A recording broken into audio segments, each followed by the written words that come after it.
Have you ever wondered how a single rule can change the entire course of a football match? What if there were no offside rule or penalty shootouts? Today, we're diving into the 11 biggest FIFA rule changes that transformed football into the game we know and love. From introducing penalty kicks to the high-tech world of VAR, these changes have made the sport fairer, more exciting, and more strategic. If you love football and want to learn more about these game-changing rules, make sure to hit that subscribe button and join us for more fascinating insights. Number 11. Introduction of the goal line technology.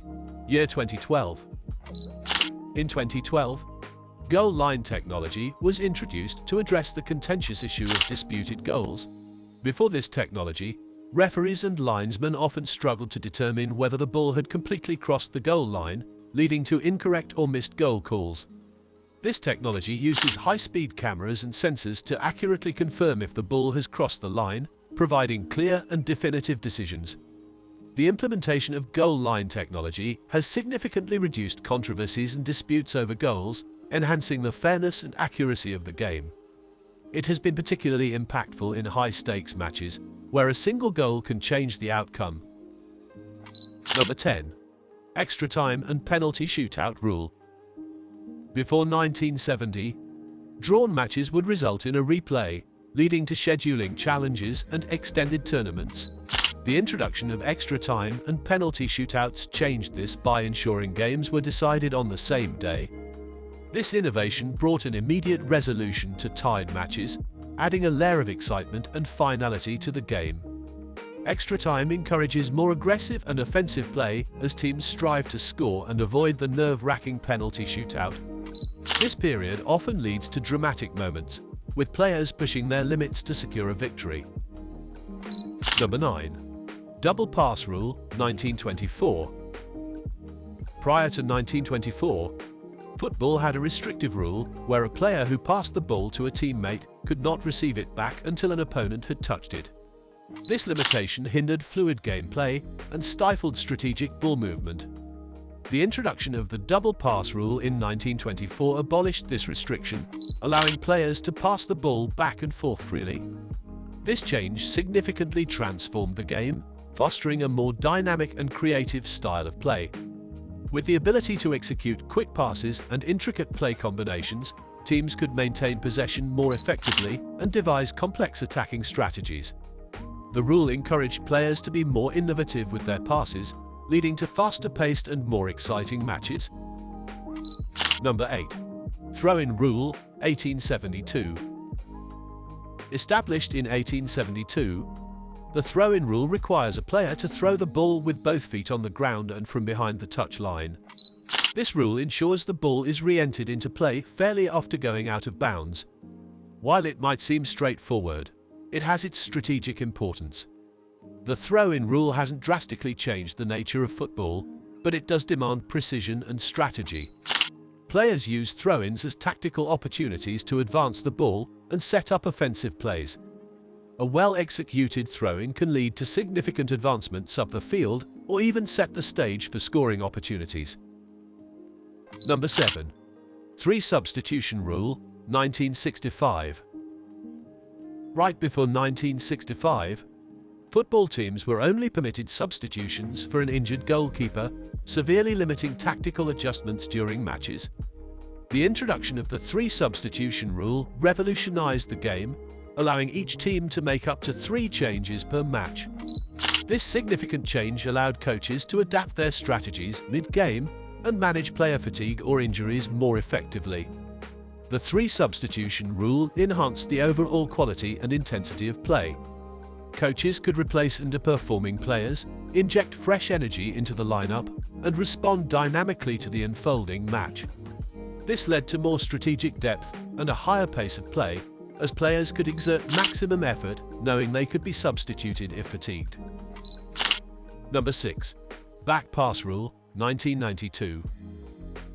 In the years before 1992, goalkeepers could pick up and handle the ball when it was passed back to them by a teammate, often leading to time wasting and overly defensive tactics.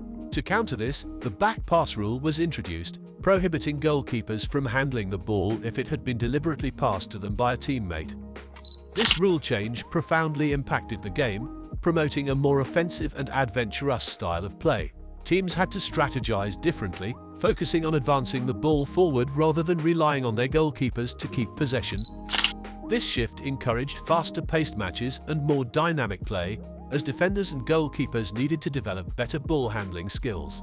The back pass rule also significantly reduced time wasting, making the game more engaging for fans. Number 5. Introduction of VAR 2018. The Video Assistant Referee (VAR) was implemented during the 2018 World Cup to support referees in critical on-field decisions. This system leverages technology to review pivotal moments such as goals, penalties, and red card incidents. VAR aims to ensure the accuracy and fairness of refereeing decisions by providing a second layer of scrutiny. Since its introduction, VAR has significantly decreased the number of controversial or incorrect calls during matches. This improvement has been particularly evident in high-stakes games where accurate decisions are crucial.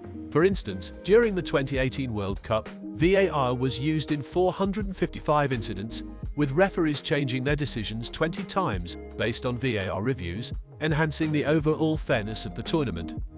Despite these benefits, VAR has its critics. Some argue that it disrupts the game's flow, leading to longer pauses and reduced spontaneity.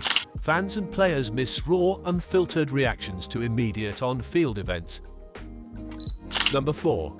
Golden Goal Rule 1993.